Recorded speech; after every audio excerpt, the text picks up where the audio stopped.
He's done this before. Third time out with the camera running, and by now the format is understood.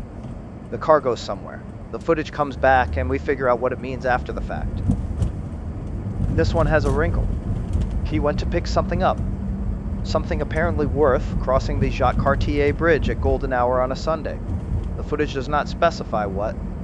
We'll leave it at that.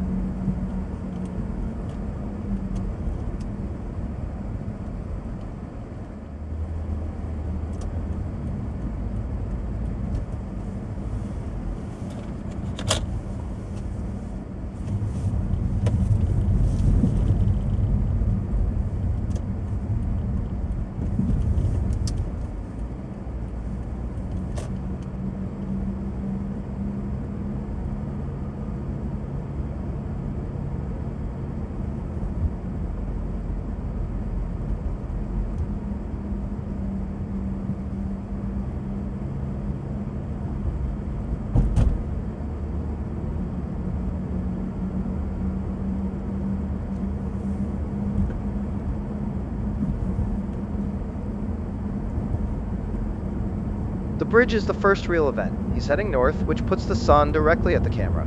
Not close to setting, still an hour and a half out, but low enough to be serious about it. The Saint-Laurent is wide here. The light is doing what HDR capture exists to show, a range of brightness that a phone screen would clip, that a standard camera would flinch at, that this footage holds without blinking. He doesn't slow down. He doesn't frame it. He drives across the bridge with the sun in his face and apparently somewhere to be.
There used to be a building here.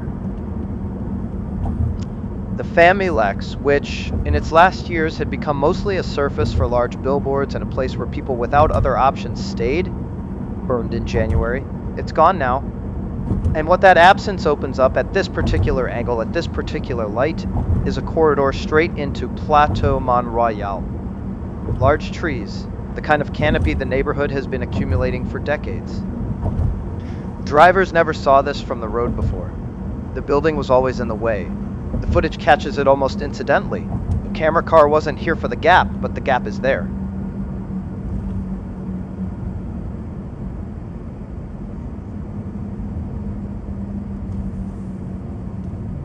Turning onto Lorimier, the narrator notices something in the sky. This is not a visual fact from the footage. It is the narrator's own impression watching it back. A cloud formation stacked high enough, contrasted sharply enough against the golden hour light, that it reads like a distant mountain range. Montreal does not have mountains in this direction. The clouds don't care.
René-Lévesque is a downtown canyon, tall buildings on both sides, the road running straight through the base of it, and the camera car enters it with some confidence.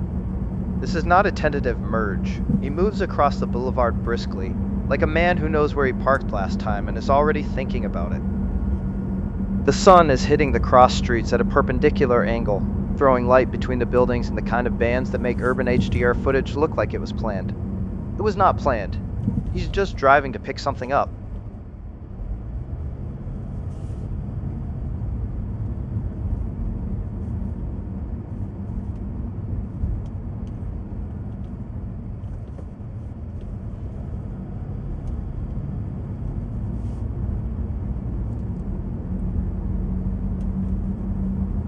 The plan was to continue toward Ruby, something was blocking the way. The footage doesn't linger on what, and the route changes. The camera car makes the adjustment. These things happen. The recording stops here. He parked somewhere, presumably, and the camera ran until it didn't. Why it stopped at this particular moment, not slightly earlier, is a question the camera car has not answered.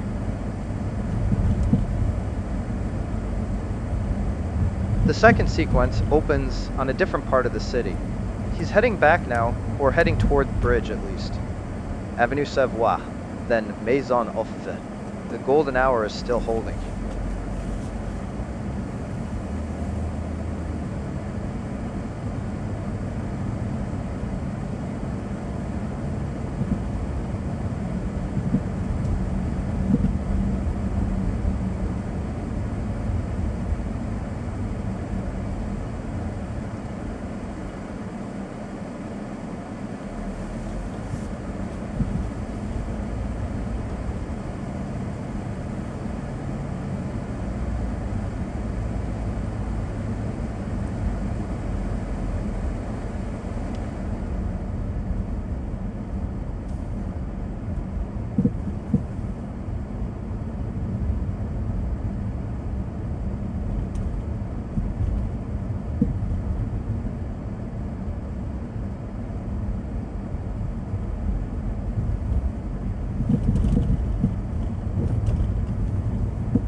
Sherbrooke Est is a different kind of canyon than René-Lévesque. Residential scale, older buildings, the kind of street that carries more traffic than it looks like it should. Medium volume here. People going home or going somewhere. The golden light is lower now, more angled, and the street is running roughly east-west, which means the footage is catching it well.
Papineau is empty.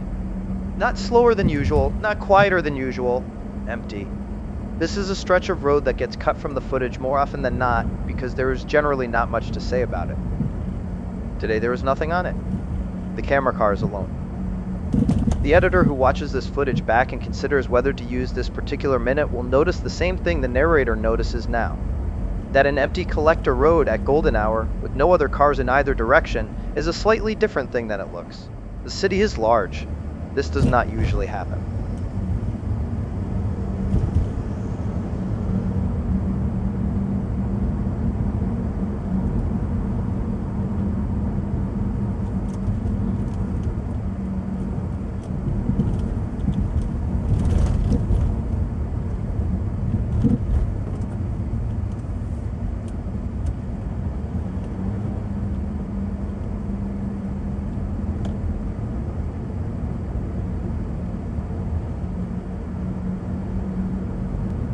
The bridge again, other direction now, different light angle. He's coming back. Whatever he went to pick up is presumably in the car. The footage does not show the interior. The narrator is not going to speculate. It was, by all available evidence, worth the trip.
If you found this useful or restful or at least not actively unpleasant, consider subscribing. Like the video, hit the bell if that is something you do. Our camera operator did eventually get back to us. Here is his statement. I've just eaten something apparently worth crossing the Jacques-Cartier bridge at golden hour on a Sunday. We'll believe him.